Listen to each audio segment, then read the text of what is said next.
All right, y'all. I'm tired of this team. I'm tired of this team. It's bad because I saw it coming immediately. As soon as that foul out happened, like the energy you could just tell was wrong. I think they hit one shot and it was just clear that we were about to blow the lead.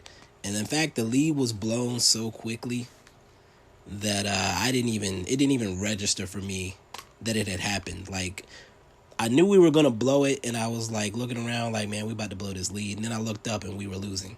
That's pretty much how quickly it happened.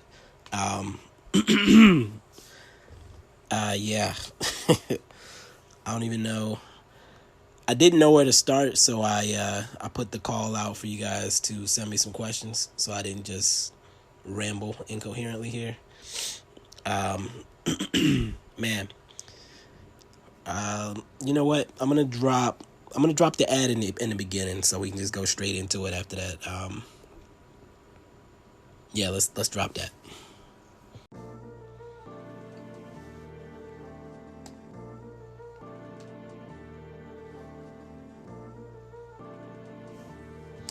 Okay. Um, I actually had to hit the inhaler again. I don't know if y'all caught the last podcast, but I had to hit the inhaler, and that's how you know it's bad because I only usually have to do that in allergy season. My lungs get tight or whatever.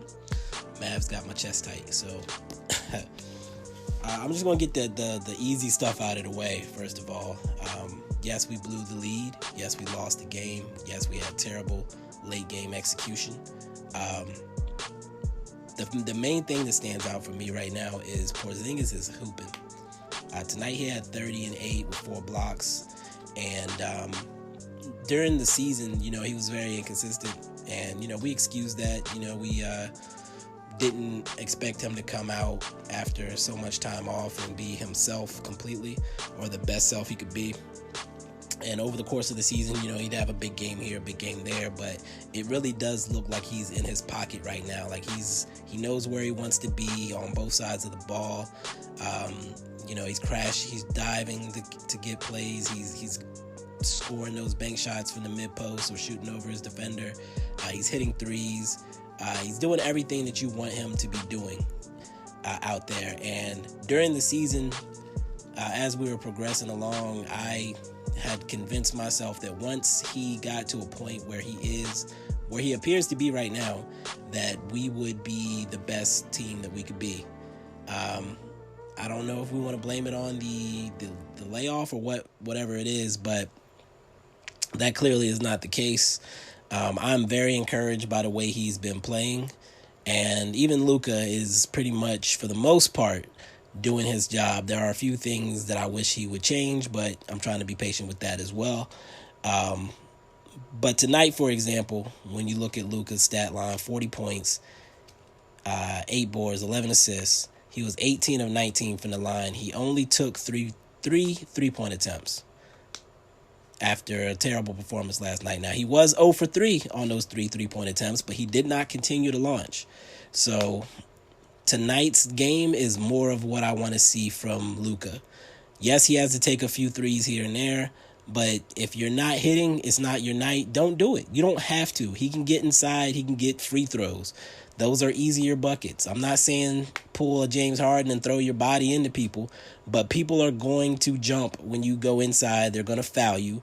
And really, his goal in the offseason, it should be to make sure that his body is right to be able to take that type of beating where he's going to have to go to the free throw line 10, 15 times every night.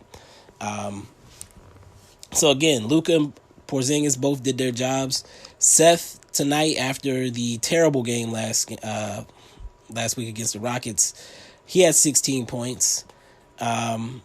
He was hitting shots. He was getting inside. Again, doing all the things that we want to see from Seth. So right there off the top, those 3 guys, 3 of our top 4 scorers, did their jobs and then some, if you will.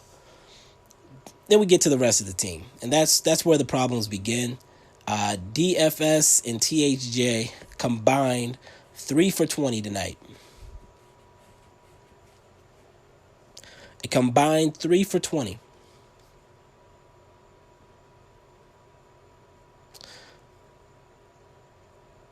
Okay, I just had to let that breathe for a second. THJ, I believe, was 1 for 11, and I believe DFS was 2 for 9. I remember at least one of DFS's shots was like a walk-up three-pointer that nobody wanted him to shoot. Delon, 1 for 5. Maxey, 1 for 4. Trey Burke, 2 for 6. The only guy on the bench who did well in this game was Boban. 8 points, 3 boards in his 6 minutes in the first half. So, of course, that meant he was not going to get any action in the second half. Because why would we play him? Why would we put him in again after he comes in and completely changes the dynamic of the game? Why would he get more minutes? Why not play him another 5 or 6 minutes in the second half? Why not put him in the third quarter when your team has clearly lost all composure and is just coming up the court launching stupid three-point shots without any effort to get inside, to move the ball around, to make the Suns think at all on defense? Why not put Boban in at that point so you at least have a for sure thing you can do by throwing the ball to him and making the Suns scramble to figure out how they're going to stop him from scoring? Why not do that at that point in the time? But what do I know? I'm just a guy living in South Carolina who didn't play basketball past his 10th grade year. So let's go back, actually, and look at the rest of the team real quick. One thing I did notice tonight is the amount of minutes that were played by certain individuals. Porzingis played 36 minutes tonight. Luka played 38. Seth played 34. Now, you might remember from about a minute ago when I said that they were the only 3 players that showed up. Rick seemed to notice that as well, and he played them way more minutes than they usually play. We should not have to have our best players playing 40 minutes against the Phoenix Suns if we are the playoff team. People were talking about trying to get the 4th seed coming into this bubble situation. Right now, we're lucky that there are only 8 games left with the way we're looking. I'm keeping 100. We are lucky that there are only 8 games left with the way we're looking. We look like we don't know how to win. We don't know how to win. It's straight up. We don't look like a team that knows how to win. We get the worst team in the bubble on the ropes with their 2 best players with 5 fouls, not even halfway through the third quarter, and we blow a lead to a bunch of guys who maybe some solid players down the line, but right now wouldn't be getting minutes on any of the other contenders out there. I'm sorry, I said other contenders. Any of the contending type teams out there. Guys that would not get minutes. Guys that maybe wouldn't be on the second string for some of those teams. You can say what you want, but there was a clear coaching issue in that third quarter with the way that was handled. Rick seems to not want to take control of this team at any point in time. I don't understand what's happening there. The third quarter, we just kept launching 3 after 3, despite none of them falling. And you can say all you want about having a young team, but what's the point of having a veteran coach if every game when our team does stupid things, we just say that, we're a young team, instead of, hey, our veteran coach probably should have pulled those young guys aside and given them direction on how to correct the issues that they continue to have game in and game out for 60 games now. It's the same stuff over and over. Like, the people that say that's mine, the people that talk about us being a young team, in your mind, do you just expect that when the season is over, Carlisle will pull them in and say, so guys, how was that learning experience? And then next year, we just flip the switch and all that's gone. Is that how y'all expect that to work? Is that how that looks to you in your head? You just spend a full season making the same mistakes over and over and then ask the guys, hey, did you learn anything? No, that's not how that works. You learn on the fly. You make changes and adjust in the season. You don't just ride it out. You don't just go a full season, 60-plus games, would have been 80, of doing the same exact things and not showing any progress. I hate the way we end games with Luka having to literally put the team on his back. He shouldn't have to be in that position, and he has shown that He is not built for that right now. Now, should he be at some point in time? Yes. But as of now, he does not even look like himself down the stretch of games when he's having to put the team on his back, when he's having to do things that he hadn't been doing for most of the game, when he's not playing loose and free and fun, when everybody else is standing around waiting for him to make something happen. I said it on the last podcast, but it reminds me of those old Cavalier teams before LeBron took his talents to South Beach. I hate it. I hate it for Luka. I hate it for us as fans. It's not good basketball. It's not fun to watch. You already know what the result is going to be before it happens. We're praying that we make a last-second miracle shot. And the bad part is, I believe it was Luka's rookie season. What I'm talking about is the second season.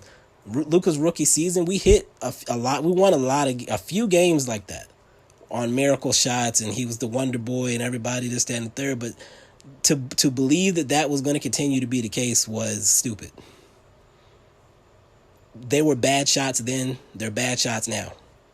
They were bad decisions then. They were bad decisions now. We were putting ourselves in situations we didn't need to be in, and to expect for us to continue to have these beautiful, miraculous finishes was stupid. Now we're seeing what that looks like in real life when we're not playing with nothing to lose. We're playing as a playoff team that has to go and play against some other team for at least 4 games in a row. All right, I'm done with the rant. This is the rant section of the podcast. I'm going to move forward to some of the questions I got. Let me breathe for a second here. That wasn't too bad. I don't think. Okay, so there were a lot of questions. There were a lot of similar questions. I'm going to knock some of these easy ones out of the way. So first from Anana West 15. He asked why JJ Barea was not playing. In my opinion, I believe Rick wants to try to lean on the young guys. I legitimately believe JJ Barea is there as a veteran presence,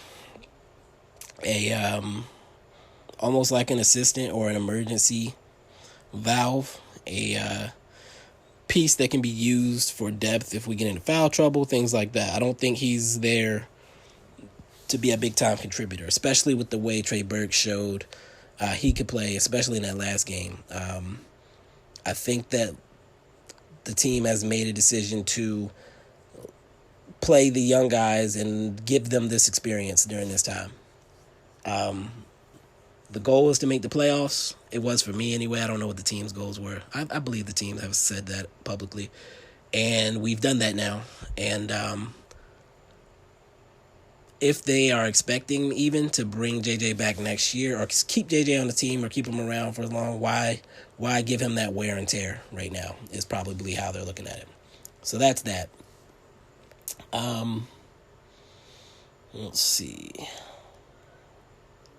The next question I wanted to knock off is the Mr. Douglas, one of the few Mavs fans I've actually met when I've gone to Dallas.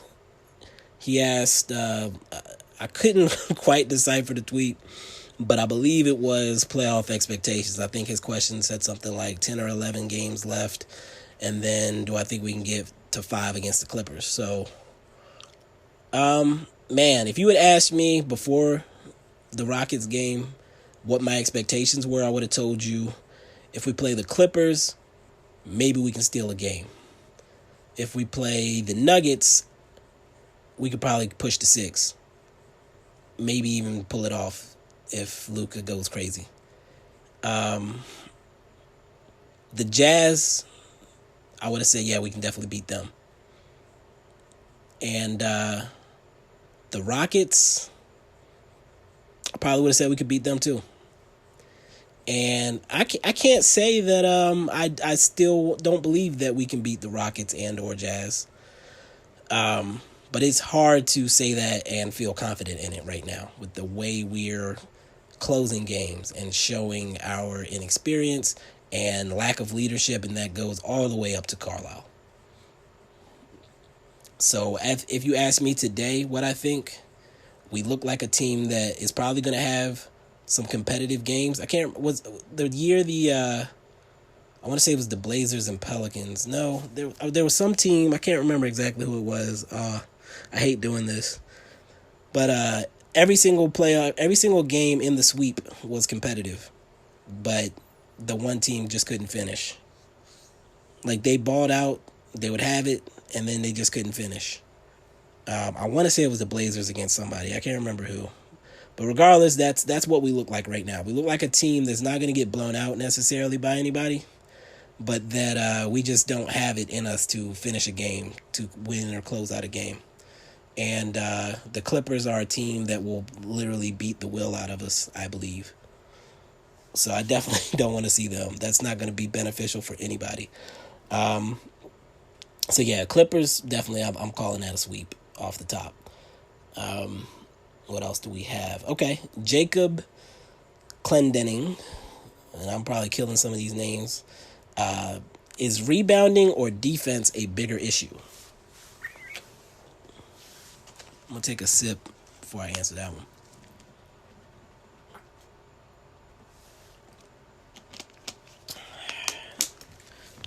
The answer is defense for me.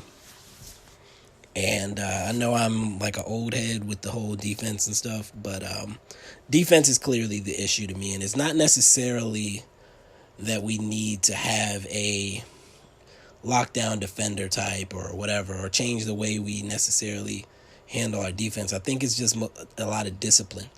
And it's one of those things where when your leader, when your star isn't known for defense, and scouting him coming in, one of the things I talked about was his tendency to end up watching a play on defense. It rubs off on the rest of the team, and when he's not being a vocal defensive coach out there, I have to question who is. Like, which one of the guys is telling everybody where to go and where to be and making sure all the rotations are right? Who's holding everybody accountable? I'm not sure who that is. I don't think DFS is a vocal leader in that way. I don't think Seth is. KP? I don't know if he's that guy. I mean, he cleans up a lot with his shot blocking, but I don't know if he's like that guy that's directing traffic on defense. Tim Hardaway works when he's on his man, but I watched a lot of Knicks basketball. He was not that guy. He's not the guy telling everybody where to be because he didn't know where to be. So that's what happens. Teams that are patient will pick us apart because eventually somebody's going to break a rotation. Somebody's going to be in the wrong spot. Two guys are going to go after the ball. Things like that happen almost every possession if the ball moves more than twice against the Mavs. So to me, yes, it is defense. Can that be solved by bringing in a guy like that? Maybe. Maybe you bring in a guy who's very aware defensively, who can direct traffic and hold guys accountable. Maybe that would help things. I don't know. We definitely don't have that person on the roster today. So as far as rebounding, I don't think there's a lot of possessions where teams get like multiple shots against us. I don't think that's the thing. I think we do a decent job with that between Luka chasing down boards and Porzingis and Maxey doing a better job as well. I think tonight DFS and Tim Hardaway both had 10 rebounds. So I'm not worried about the rebounding. I'm fine with the whole team rebounding thing. Now, if we had a set guy to clean the glass, that might change some of what we have issues with. But if I would put the emphasis on the defense, if I had to choose one. Okay, so now let's get to the big questions, the controversial ones, if you will. Hold on, I need to find who asked me this question. Give me 1 second. Oh, man. I'm going. What was the question? Oh, man. I feel stupid. Here we go. Had to make sure. Mavs fan 505 asked me, are Luka's stats misleading and overshadowing his late game execution? Beautiful question. Thank you, Mavs fan 505. I'm going to say, I don't want to say misleading. I'll say they overshadow the flaws and the weaknesses. They make it easy to ignore the weaknesses in his game, especially for casual fans, because or box score watchers. If you check in every night and you see Luka's putting up 30, 10, and 10, you're not going to question anything. It's going to be hard for you to question anything. You look at his stat line tonight, even 40 points, huge game, 19 free throws, made 18 of the 19. Amazing game, monster game. But I can tell you 4 or 5 times that he drove to the lane and passed it out and shouldn't have, when he should have just put the ball in the basket. Now, a couple of them might have turned into nice jumpers. A couple of them turned into turnovers. So the question is, what do you take that trade-off? If a guy's at the rim, I think the ball should be going up at the rim. That's my opinion. Every now and then, if you're rolling, if the team is going, and you got a guy open for a 3, you think you're in position for the rebound. If he misses, okay, I'll allow that. That's fine. But for the most part, if you're at the basket, you probably should be putting the ball in it.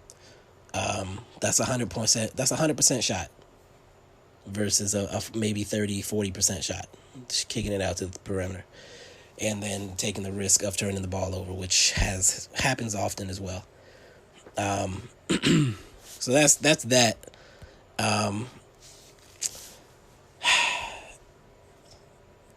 I think also, and I did mention this earlier, that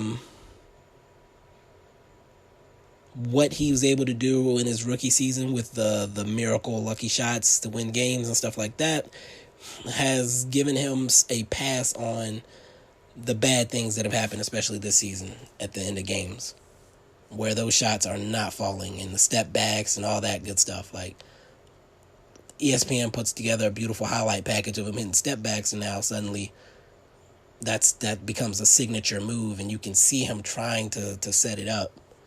And at year 2, year 3, year 4, your little signature move isn't going to cut it. The NBA learns very quickly. They have a quick learning curve. I don't even think guys can test him as much on his threes as what I'm noticing. Like, guys used to fall all over him trying to stop him. I think they prefer him to shoot threes now. And that's part of why I say he shouldn't be settling for those shots. Does he have to shoot a few? Yes, you have to keep the defense honest. But he is a streaky shooter. If it's falling, keep shooting it. If it's not, get your ass in the lane. Make the defense foul you. Draw people away from your other guys. Get your shooters open. Get KP an opportunity to clean the glass. Whatever it is. Should not be hunting 3-point shots. And I think that with the late game execution in particular, I've seen people making the excuse of Carlisle letting him learn through it, but that's not good coaching, in my opinion. And I think that kind of leads into the next question. There were 100 questions about Carlisle, and I've kind of somewhat kept quiet on this topic, but I'm ready to talk now. One question in particular from Cyber Cabron. Are we sure Carlisle is the coach for a young team like this? No, he is not. This has been my thoughts on this for a while now, is that it was hard for me to say that Carlisle's not a good coach. But the way I justified it is by saying that this is a new era. He came in, he took a veteran team to the promised land. And I just don't think that, I appreciate what he's done for us in his rebuild. He's been paid handsomely. But I don't think that he's as into it as maybe he was. I think he's an older coach. I think he deserves to be coaching a team that's ready to contend right now. We are a few years away. At least. I don't care how you feel. We're a few years away. We're going to go through 2, 3, 4 years of heartbreak in the playoffs before we're ready to even have that conversation. That's just realistic. And One way that I've thought about this and making it happen, the first question you ask when you say, all right, should we get rid of Carlisle? Who's going to replace him? And I think that question has been answered this year, if it wasn't already answered. Jamal Mosley, we're being told, was very impressive in his Knicks interview. Almost got an opportunity to coach the Knicks. If he's good enough to almost get that job, he's good enough to coach the young Dallas Mavericks. And I think that we would be really, really turning over our new leaf and moving into that new era by making that move. A few years ago, the Celtics traded Doc Rivers to the Clippers. So it would be interesting to see what it would look like for the Mavs to trade Carlisle somewhere. I don't know the dynamics of that type of transaction, but when you look at teams that are on the precipice and not, I don't know what the team would be. I'll just say that I don't know who we would trade him to that would fit that parameter, that meets that need. I don't know what team he would go to in that scenario, but I do think that it's clear Carlisle, it feels like he's checked out, if that makes sense. People make the excuse of him letting the team learn through. I've already said multiple times on this particular podcast that that's bullshit to me. If he's going to be the coach of this young team, then he should be coaching. He should be teaching. He should be pulling Luka aside and saying, hey, you can't do this, you can't do that, I need you to do this, I need you to do that. Just sitting back and letting it happen. What are you there for? These late game plays have been buns, cheeks, gluteus. Okay? I think last game against the Rockets, I think we had 3 seconds. We end up with Luka launching a 40-foot, one-handed, one-legged three-pointer. Tonight, we were down 2 points. We drew up a play. It looked like it might have been for Seth initially. They were all over that, of course. So then we end up throwing it out top to Tim Hardaway, 1-for-10 junior, so he can brick the last shot of the game. And it's just like a lack of care and concern, it feels like. We're down 2. We were taking the ball out under our basket. We have 2 of the 3 tallest players in the National Basketball Association. We can't throw it up to one of those guys and let them try to bank a shot in from 4 feet. We got to throw it out top to try to hit a miracle 3 to win it. I personally was like, you know what? Let's get this easy too. Let's force overtime. Let's get a reset and prove that we were the better team in overtime. No, let's not do that. Let's just throw up something and see what happens. It just feels like Carlisle's checked out in that regard. And I honestly don't blame him. Like I said, he's a veteran coach. He can't ride the wave of winning us a championship forever. It's been 10 years almost. It's time to move on, in my opinion. Again, nothing against him at all. I respect him. I appreciate what he did for this team. I just think it's a new era. We need a new coach. Jamal Mosley's right there. Rather than lose him to another team and then have Carlisle retire in a couple years, promote Jamal Mosley. Let him ride the wave with the new young boys. If we can trade Rick Carlisle to another team, beautiful. Beautiful. And that's that on that. I'm going to go ahead and wrap this up. This has been the longest Mavs post-game recap I've done. I appreciate you guys sticking in there with me. I enjoy doing these even though the team is playing like straight cheeks right now. But, yeah, I'm going to keep doing these. Appreciate everybody for tuning in. Peace.